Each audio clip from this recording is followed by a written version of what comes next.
Titles are limiting. I found that too many people rush to try to define something before you even know what it is.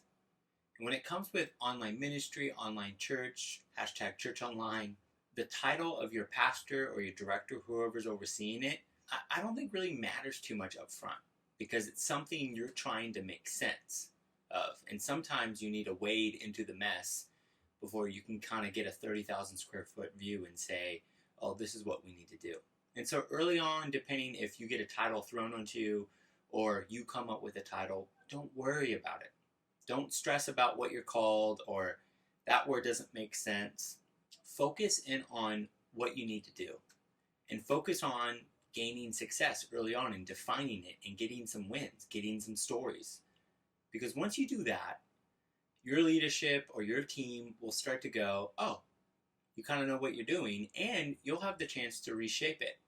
Most things take multiple phases before it really starts to solidify.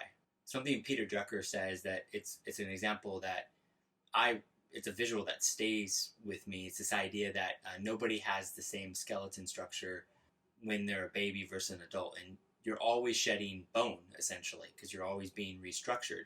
And I think with the internet, ministry, online ministry, church online, it's something that's going to take a lot of skeleton structures and you're going to be shedding a lot of bone.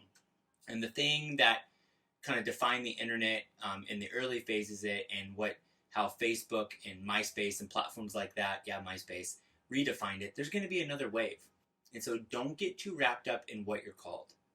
You might be called an online pastor or online campus pastor or digital pastor or internet pastor. Don't worry about all that.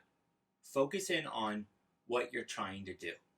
And once you kind of figure it out, then you can go to your leadership and go, hey, I think I need to be called this.